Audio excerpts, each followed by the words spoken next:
नमस्कार हरि प्रेमियों, आपका हमारे YouTube चैनल में स्वागत है। हरि प्रेमियों, कैसे हैं आप? उम्मीद है आप सब अच्छे होंगे। आइए आज का प्रसंग शुरू करते हैं। आज का प्रसंग है श्रीमद् भगवत गीता अध्याय 18। हरि प्रेमियों, उससे पहले अगर आप हमारे चैनल पर नए हैं तो प्लीज़ चैनल को सब्सक्राइब जरूर कर लीजिए और बेल आइकन को जरूर दबा लीजिए ताकि आप तक हमारे सारे नोटिफिकेशन पहुंचते रहे।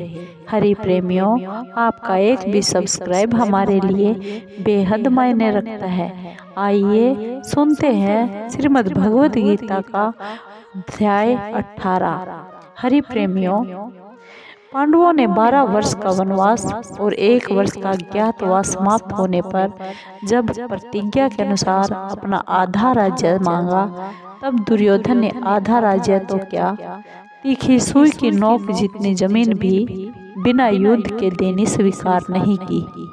अतः पांडवों ने माता कुंती की आज्ञा के अनुसार युद्ध करना स्वीकार कर लिया। इस प्रकार पांडवों और कौरवों का युद्ध होना निश्चित हो गया और तदनुसार दोनों ओर से युद्ध की तैयारियां होने लगी। महर्षि वेदव्यास जी का धृतराष्ट्र पर बहुत स्नेह था। उस स्नेह के कारण उन्होंने धृतराष्ट्र के पास आकर कहा कि युद्ध होना और उसमें क्षत्रियों का महान संहार होना अवश्यम भावी है, इसे कोई टाल नहीं सकता। यदि तुम युद्ध देखना चाहते हो तो मैं तुम्हें दिव्य दृष्टि दे सकता हूँ, जिससे तुम यहीं बैठे बैठे युद्ध को अच्छी तरह से देख सकते हो। इस पर धृतराष्ट्र ने कहा कि मैं जन्म भर अंधा रहा, अब अपने कुल के संहार को मैं देखना नहीं चाहता, परंतु युद्ध कैसे हो रहा है यह समाचार जरूर सुनना चाहता हूँ।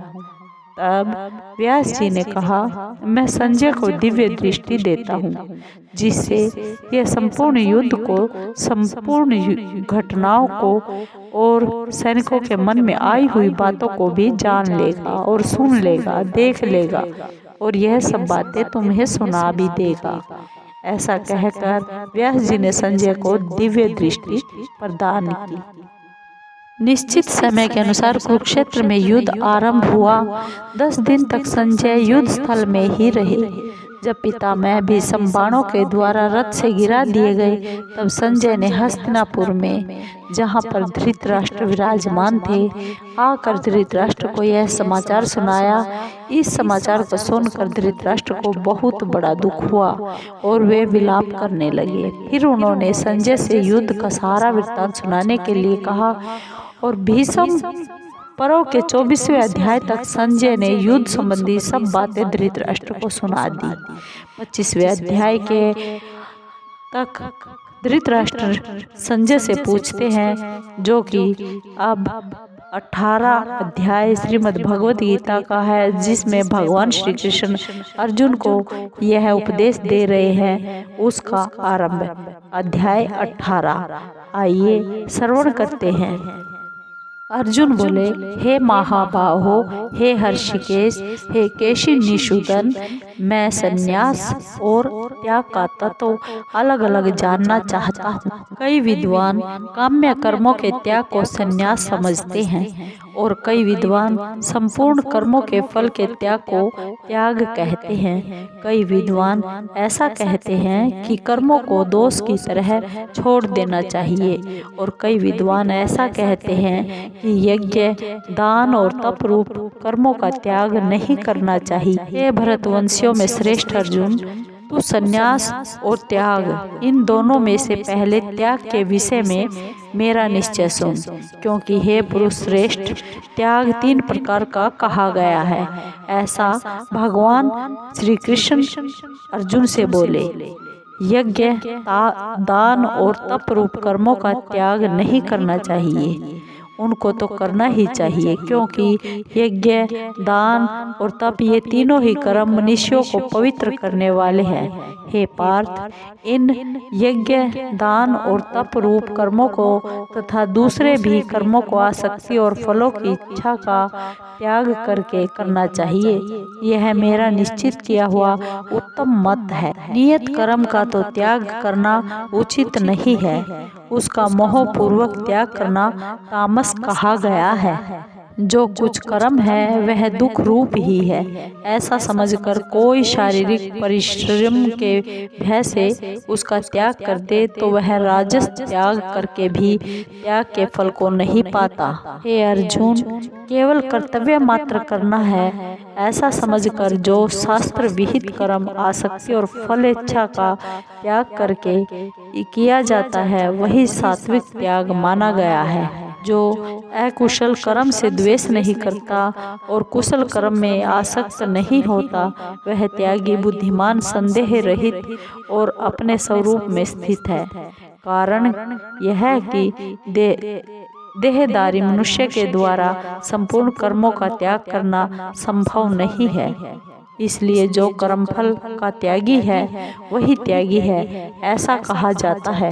कर्मफल का त्याग न करने वाले मनुष्यों को कर्मों का इष्ट, अनिष्ट और मिश्रित ऐसे 3 प्रकार का फल मरने के बाद भी होता है, परंतु कर्म फल का त्याग करने वालों को कहीं भी नहीं होता। हे महाबाहो, कर्मों का अंत करने वाले सांख्य सिद्धांत में संपूर्ण कर्मों की सिद्धि के लिए ये 5 कारण बताए गए हैं। इनको तू मुझसे समझ। इसमें कर्मों की सिद्धि में अनुष्ठान तथा कर्ता और अनेक प्रकार के कारण एवं विविध प्रकार की अलग अलग चेष्टाएं और वैसे ही 5वां कारण दैव संस्कार है।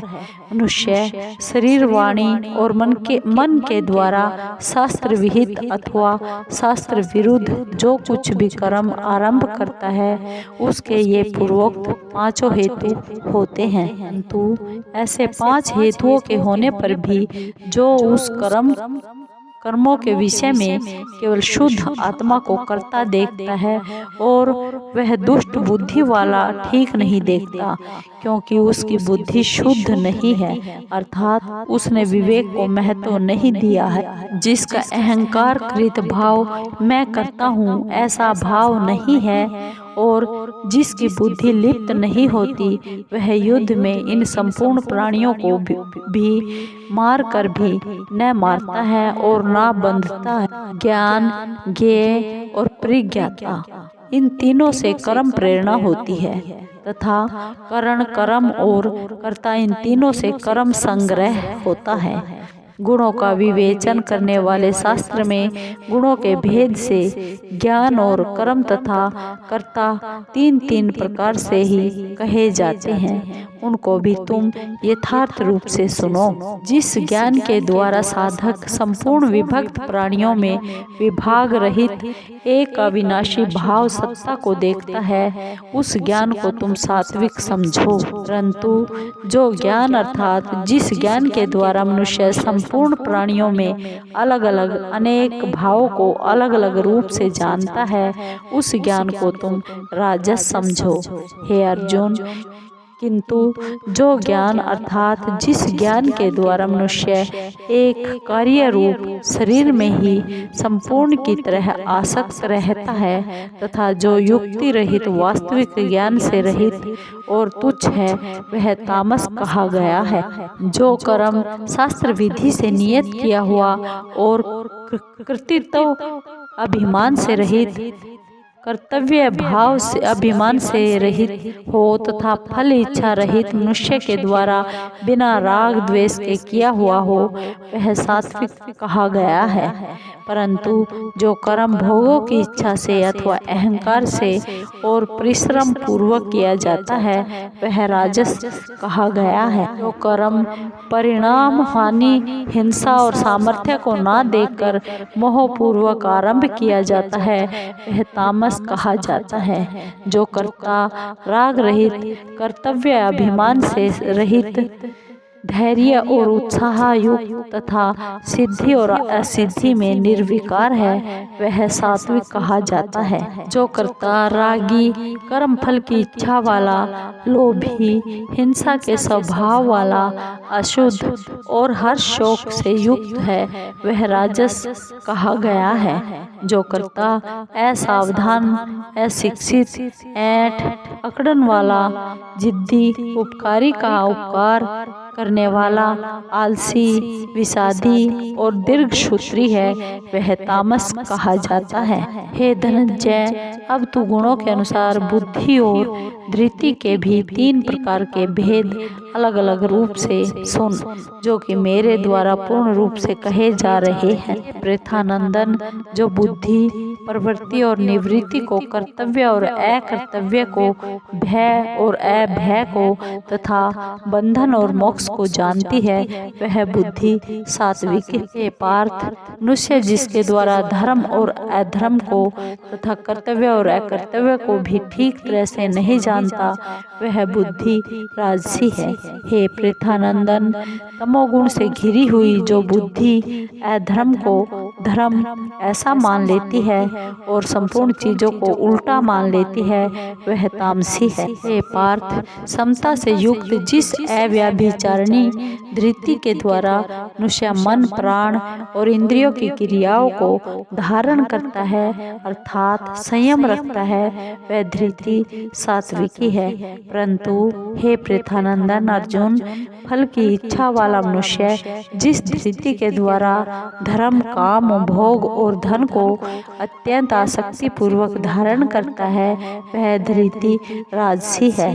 हे पार्थ, दुष्ट बुद्धि वाला मनुष्य जिस धृति के द्वारा निद्रा, भय, चिंता, दुख और घमंड को भी नहीं छोड़ता अर्थात धारण किए रहता है, वह धृति तामसी है। हे भरतवंशियों में श्रेष्ठ अर्जुन, अब 3 प्रकार के सुख को भी तुम मुझसे सुनो, जिसमें अभ्यास से रमण होता है और जिससे दुखों का अंत हो जाता है। ऐसा वह परमात्मा विषयक बुद्धि की प्रसन्नता से पैदा होने वाला जो सुख सांसारिक आसक्ति के कारण आरंभ में विष की तरह और परिणाम में अमृत की तरह होता है, वह सुख सात्विक कहा गया है। जो सुख इंद्रियों और विषयों के संयोग से होता है, वह आरंभ में अमृत की तरह और परिणाम में विष की तरह प्रतीत होता है, अतः वह सुख राजस कहा गया है। निद्रा, आलस्य और प्रमाद से उत्पन्न होने वाला जो सुख आरंभ में और परिणाम में भी अनेक अपने को मोहित करने वाला है, वह सुख तामस कहा गया है। पृथ्वी में या स्वर्ग में अथवा देवताओं में तथा इनके सिवाय और कहीं भी वह ऐसी कोई वस्तु नहीं है जो प्रकृति से उत्पन्न इन तीनों गुणों से रहित हो। हे परंतप, ब्राह्मण, क्षत्रिय, वैश्य और शूद्रों के कर्म स्वभाव से उत्पन्न हुए तीनों गुणों के द्वारा विभक्त किए गए हैं। मन का निग्रह करना, इंद्रियों को वश में करना, धर्म पालन के लिए कष्ट सहना, बाहर और भीतर से शुद्ध रहना, दूसरों के अपराध को क्षमा करना, शरीर, मन आदि में सरलता रखना, वेद शास्त्र आदि का ज्ञान होना, यज्ञ विधि को अनुभव में लाना और परमात्मा वेद आदि में आस्तिक भाव रखना, ये सब के सब ही ब्राह्मण के स्वाभाविक कर्म हैं। शूरवीरता, तेज, धैर्य, प्रजा के संचालन आदि की विशेष चतुरता तथा युद्ध में कभी पीठ न दिखाना, दान करना और शासन करने का भाव, ये सब के सब क्षत्रिय के स्वाभाविक कर्म हैं। खेती करना, गायों की रक्षा करना और व्यापार करना, ये सब के सब वैसे के स्वाभाविक कर्म हैं तथा सेवा करना शूद्र का भी स्वाभाविक कर्म है। अपने अपने कर्म में प्रीति पूर्वक लगा हुआ मनुष्य सम्यक सिद्धि परमात्मा को प्राप्त कर लेता है। अपने कर्म में लगा हुआ मनुष्य जिस प्रकार सिद्धि को प्राप्त होता है, उसी प्रकार तू मुझसे सुन। जिस परमात्मा से संपूर्ण प्राणियों की प्रवृत्ति उत्पत्ति होती है और जिससे यह संपूर्ण संसार व्याप्त है, उस परमात्मा का अपने कर्म के द्वारा पूजन करके मनुष्य सिद्धि को प्राप्त हो जाता है। अच्छी तरह अनुष्ठान किए हुए पर धर्म से गुण रहित भी अपना धर्म श्रेष्ठ है। स्वभाव से नियत किए हुए सब धर्म कर्म को करता हुआ मनुष्य पाप को प्राप्त नहीं होता। हे कुंती नंदन, दोष युक्त होने पर भी सहज कर्म का त्याग नहीं करना चाहिए, क्योंकि संपूर्ण कर्म धुएं से अग्नि की तरह किसी न किसी दोष से युक्त है। जिसकी बुद्धि सब जगह आसक्ति रहित है, जिसने शरीर को वश में कर रखा है, जो सप्रिया रहित है, वह मनुष्य सांख्य योग के द्वारा सर्वश्रेष्ठ नैष्य कर्म सिद्धि को प्राप्त हो जाता है। हे कौन्तेय, सिद्धि अंतःकरण की शुद्धि को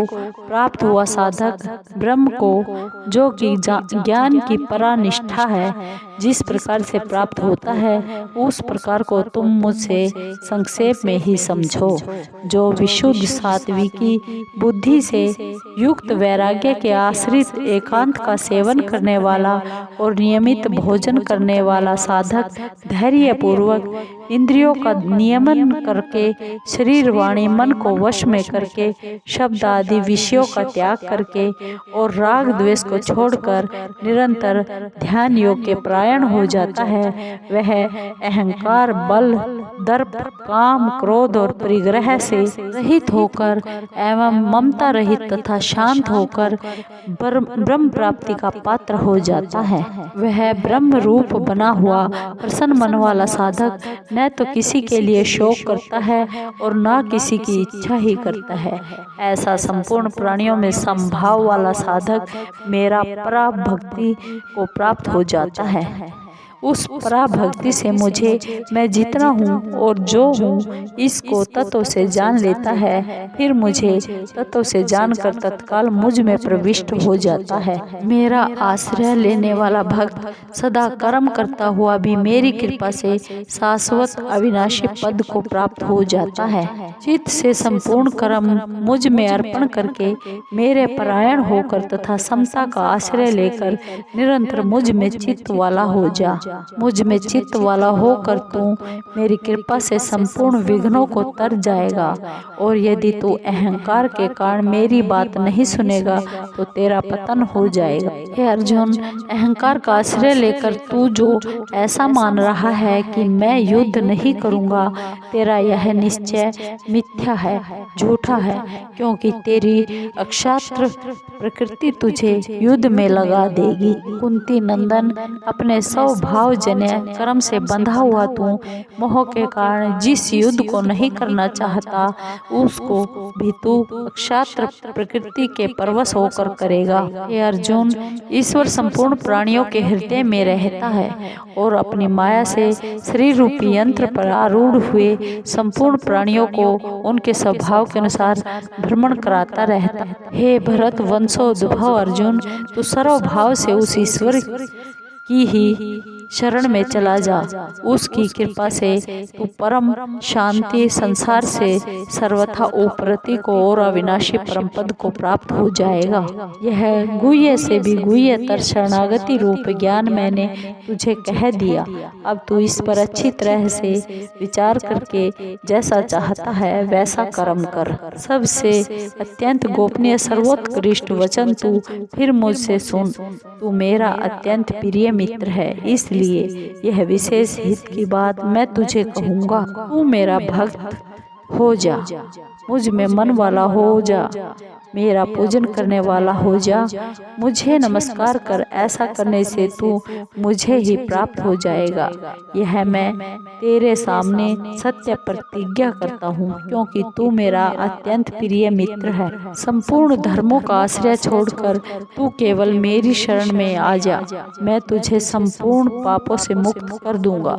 चिंता मत कर। यह सर्वगुह्यतम वचन तुझे अतपस्वी को नहीं करना कहना चाहिए, अभक्त को कभी नहीं कहना चाहिए, तथा जो सुनना नहीं चाहता उसको नहीं कहना चाहिए, और जो मुझ में दोष दृष्टि करता है उसको भी नहीं कहना चाहिए। मुझ में पराभक्ति करके जो इस परम गोपनीय संवाद गीता ग्रंथ को मेरे भक्तों में कहेगा वह मुझे ही प्राप्त होगा, इसमें कोई संदेह नहीं है। उसके समान मेरा अत्यंत प्रिय कार्य करने वाला मनुष्यों में कोई भी नहीं है, और इस भूमंडल पर उसके समान मेरा दूसरा कोई प्रियतर नहीं होगा।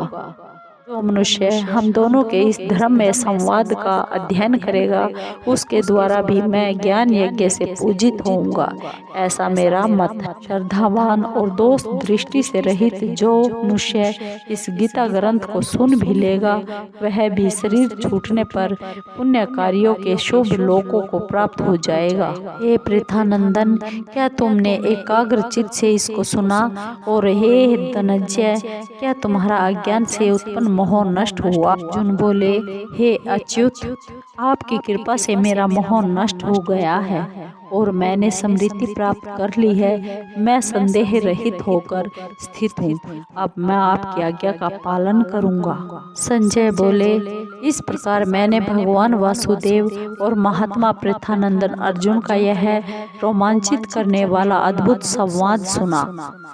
व्यास जी की कृपा से मैंने स्वयं इस परम गोपनीय योग गीता ग्रंथ को कहते हुए साक्षात योगेश्वर भगवान श्री कृष्ण से सुना है।